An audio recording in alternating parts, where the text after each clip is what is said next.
եւ այսպիսով ուշադրություն։ Ինչն է Ադրբեջանին խանգարում ստորագրել խաղաղության պայմանագիրը։ Արդյոք Հայաստանը կկարողանա միջև վերջ իր ասածը առաջ տանել եւ չփոխել սահմանադրությունը եւ արդյոք Հայաստանի ժողովուրդը սահմանադրության փոփոխության հնարավոր հանրաքվեին կքվեարկի այո։ Միանշանակ կասենք, որ այս պայծրությամբ հարցումները ցույց են տալիս, որ Հայաստանի ժողովրդի 85%-ը Ադրբեջանի պահանջով դեմ է սահմանադրության փոփոխությանը։ Ադրբեջանն ասում է, քանի դեռ Հայաստանի Հանրապետությունը չի փոխել իր սահմանադրությունը, որը հիմնվել է անկախության հռչակագրի հիմքերի վրա, չի կարող ստորագրվել խաղաղության պայմանագիր, քանի որ այդ անկախության հռչակագրում ասվում է, որ Արցախը պետքա միանա Հայաստանի Հանրապետությանը։ Հայաստանի արտգործնախարար Արարատ Միրզոյանը Բայրամովի հետ Թուրքիայում տեղի ունեցող հարց ու պատասխանի ընթացքում ասաց հետևյալը, որ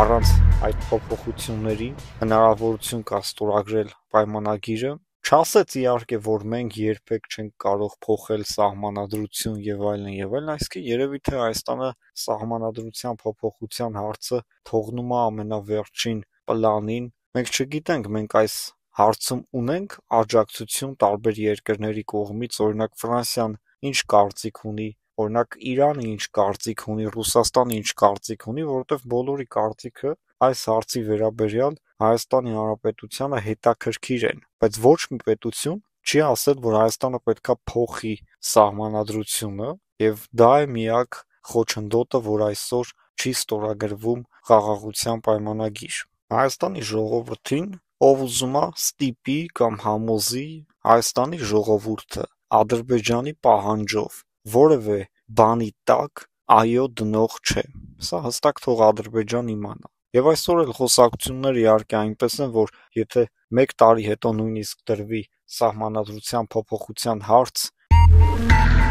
եւ այնպես ներկայացվի, որ գիտեք ինչ կա, սա Ադրբեջանի պահանջը չէ, միևնույն է Հայաստանի ժողովուրդը արդեն գիտի, որ դա Ադրբեջանի պահանջն է, բայց մենք վստահ ենք, որ նույնիսկ եթե այդ փոփոխությունները մենք անենք, Ադրբեջանը հրաժարվելու է ստորագրել խաղաղության պայմանագիրը, տարբեր պատճառներ բերելով։ Եվ այդ ժամանակ, ինչպես է Հայաստանի ղեկավարությունը նայելու հայ ժողովրդի աչքերի մեջ, երբ որ հանուն խաղաղության ժողովրդին համոզեն եւ այլն, եւ ժողովուրդը գնա եւ քվեարկի այո, փոփոխեն սահմանադրությունը եւ Ադրբեջանն ասի, հիմա էլ ուրիշ պատճառ կա, որ չենք ստորագրում խաղաղության պայմանագիրը։ Մենք վստահ ենք, որ Ադրբեջանը այդպես է պատասխանելու, եւ մենք չենք տեսնում Ադրբեջանի հետ հնարավոր մոտ ապագայում խաղաղություն, նախ Ադրբեջանը դա չի ուզում, եւ հետո Հայաստանը սրանից այն կողմ զիջումների եւ նմանատիպ այլ գործընթացների չի կարող գնալ։ Դա արդեն ճոխություն կլինի։ Ադրբեջանը փորձում է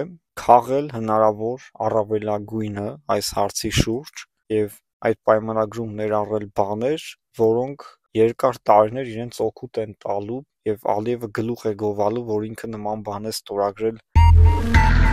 այն հայերի հետ, որոնք 30 տարի եւ ավելի Լեռնային Ղարաբաղը իրենց ձեռքում են պահել։ Եվ մենք նույնիսկ Թուրքիայի հետ այսօր չենք կարողանում լեզու գտնել, Թուրքիայի հետ ոչ պատերազմի մեջ ենք, 100 տարի է Թուրքիայի հետ մենք պատերազմներ չենք ունեցել, իսկ 100 տարի անցել է, բայց մինչև այսօր Թուրքիայի հետ չենք կարողանում լեզու գտնել, եւ դա նշանակում է մեկ բան, որ Ադրբեջանի հետ լեզու գտնելը լինելու է երկարատև process, միգուցե փոխվի Ադրբեջանում իշխանություն, Ալիևը մահանա, գան նոր իշխանություններ, որովհետև մինչև Ալիևը չմահանա, Ադրբեջանում իշխանություն չի կարող փոխվել։ Թուրքիայի հետ սահմանների բացումը դա միանշանակ Հայաստանի Հանրապետության շահերից է բխում եւ այդտեղ որևէ հակահայկական բան չի կարող լինել։ Դա նշանակում է, որ Հայաստանի Հանրապետության շնչուղիները բացվում են։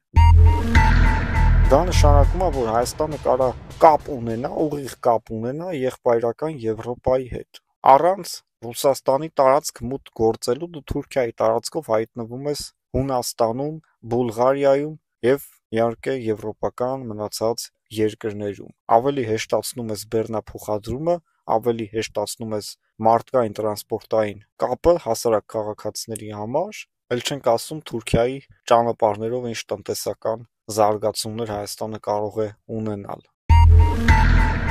Եվ այսպես ուշադրություն միանշանակ է, որ Թուրքիայում տապալված է Էրդողանի իշխանությունը, ընդդիմությունը այսօր ունի ավելի շատ համակիրներ, քան իշխանությունը, դե պատկերացրեք թուրքական իշխանություն Էրդողանի ձեռքի տակ են ամբողջ պետական ապարատուրան, բանակը, այսինքն Էրդողանի ձայները հենց սրանք են։ Էս էլ չլինի Էրդողանը ժողովրդի ձայն չունի։ Այսօրվա ընդդիմադիր ցույցերը բավականին ակտիվ ընթանում են, ընդդիմությունը բավականին ակտիվ աշխատում անդեմ Էրդողանի, եւ եթե այսօր Էրդողանը չգնաց, գնալու է վաղը։ Թուրքիայում process-ները չեն դադարելու։ 30 տարի Թուրքիան ղեկավարում է մեկ անձ։ Թուրքիան էլ որպես այսպես ասած Եվրոպա ձգտող եւ նաեւ Եվրոպա հարևաններ ունեցող պետություն, Թուրքիայում անընդունելի է, որ ինչ-որ մեկը դիկտատուրայի նման ասես նստի 30 տարի ղեկավարի, հետո խոսակցություններ, որ գնում էր, որ իշխանությունը հետո փոխանցվելու է Էրդողանի փեսային, Բայրակթարին,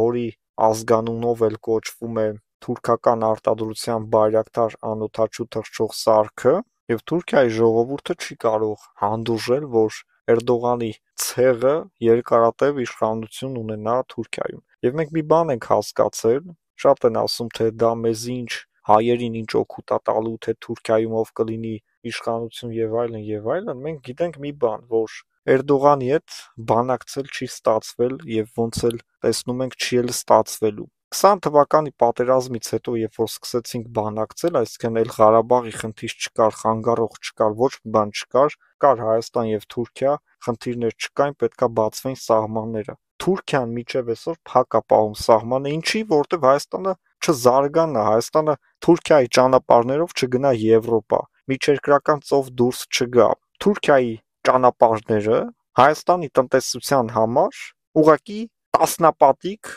առաջ գնալու շանսեր են, որը Թուրքիան լավ գիտի մեզանից, դրա համար էլ Էրդողանը չի բացում։ Հետևաբար մենք ունենք Էրդողանի հետ տապալված բանակցություններ, եթե գա ինչ-որ նոր ուժ, այդ նոր ուժի հետ կստեղծվի հնարավորություն նոր բանակցություններ իրականացնելու համար։ Իհարկե մեր գործը չէ, թե ինչ կկատարվի Թուրքիայում, դա Թուրքիայի ժողովրդի գործն է, բայց հայ-թուրքական բանակցություններում առաջընթաց Էրդողանի հետ չունեցանք, գոնե կունենայինք նոր Թուրքիայի ղեկավարի հետ, եւ դա կտար լիարժեք հնարավորություն, որ հայ ժողովրդի կոպիտ ասած օդերը բացվեր, հայ ժողովուրդը, Հայաստանի Հանրապետությունը կարողանար հասնել իր գործընկեր պետություններ։ Այսինքն մարդը մեքենայով առանց մտածելու, երբ որ արդեն վիզաները Եվրոպայի հետ կհանվեն, նստի մեքենան գնա 4 օրով Փարիզ, հանգստանա, կամ մարդիկ կսկսեն արդեն խոպան գնալ Եվրոպա, եթե Հայաստանում վիճակը չլավանա այնքան, որ մարդիկ դուրս չգան,